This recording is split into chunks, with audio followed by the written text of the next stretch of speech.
Fear no one.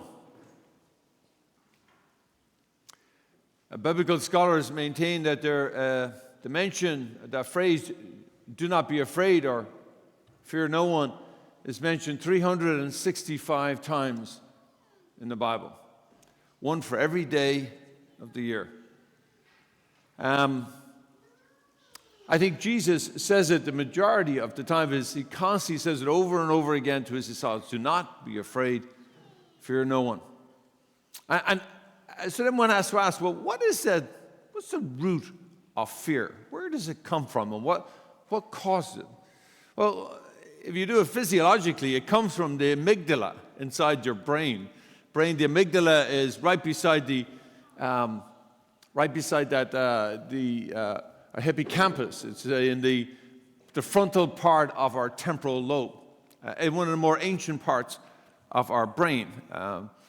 It's the seed of where emotion comes. So if you have a damaged part of that brain, you will not feel emotion. You won't feel any sort of response how we connect with people.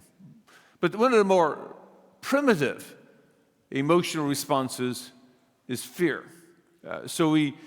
Fear comes about when we experience a danger of some sort.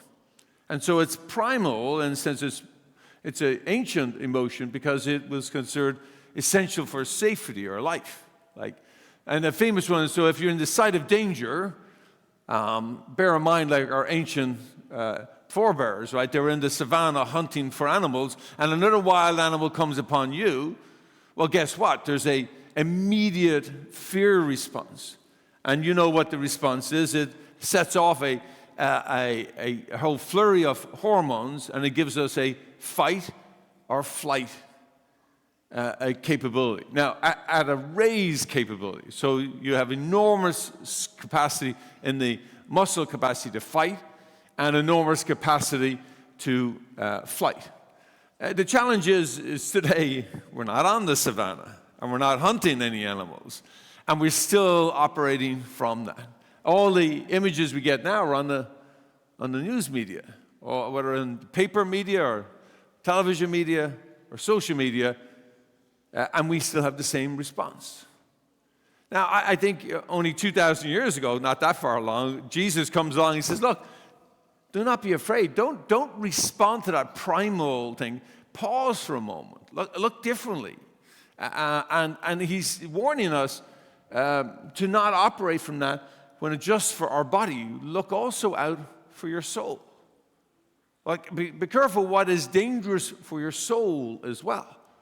And pause. And he goes on, we'll hear now in the next several weeks what he asks us to do. But this fight or flight response to fear, as developed human beings now, we're called to have a third response. Pause and focus. And examine the real dangers here and see if it is necessary. What is our response is necessary? See, so here's the thing. What is the greatest fears we have? One of the ones we talk about is darkness, right? Darkness is one. In fact, we use that language, darkness, to evoke fear. And the church has done it. And we associate fear, darkness with sin, right? So we're trying to evoke a response to get you to not be part of sin, not be part of that darkness. But that's common in our world. So here's the thing. That's all great theology, and it's great exegesis, break it down. But what does that mean for us today? What does it actually practically mean for us here in our era? Well, I think one of the things we have to be careful of is that when we come into a situation where there is danger or fear response inside of us, we tend to operate from that fight or flight. Something as simple as a comment from a untimely or unkind comment from our friend as a put down. We want to either get back right at them with another comment just right away. That's where it's coming, right in the middle of your hippocampus. That's where it's coming from. Or we just run away. We say, I hate that person. I hate them, I hate them, I hate them. And walk away. To a more powerful and painful reality is when we're we're dealing with sickness and illness or deeper psychological wounds, the temptation is the exact same. We go back to our temporal lobe conditioning, and we want to run away or fight that there's anything in here. You see, so you can see it in like if you're fighting with an illness, it's like, no, it's not on. It's a denial. It's the first sort of response. Run away from it. Or then fight it with all its cost. Well, you're right.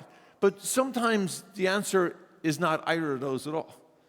So in the spiritual realm, and this is what the Lord has asked us, to look at what affects the soul. Darkness can actually be our friend. I mean, some of the greatest growth happens in darkness, in those weaker moments, when we have been wounded or when we have sinned, and when we pause and not run away or not fight it, but look again and examine what has happened here. What is the truth? So what are we to focus on?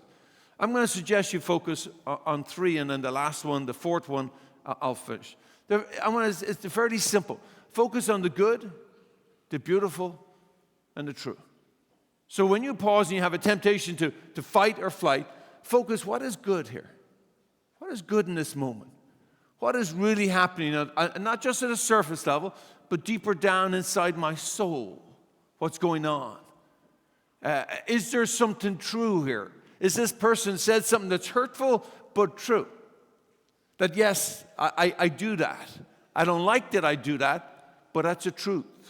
And that hurts to hear, especially when they said in a public setting. And then to ask, what is the beautiful? Because sometimes in the midst of pain and suffering, there is actually beautiful moments of grace. And that's what St. Paul talks about. That where there is sin, there is a more abundant grace. Right? So where there is darkness, there is even more light to be seen. And so it's important to look at, to pause and to focus on the good, the beautiful, and the true. And in that, then comes a new way which Jesus ushered in. And the way is always the way of love. Because in darkness or in light, love always wins. Love always wins out. So if nothing else, you can ask yourself, what is the most loving thing that I can do in this given situation?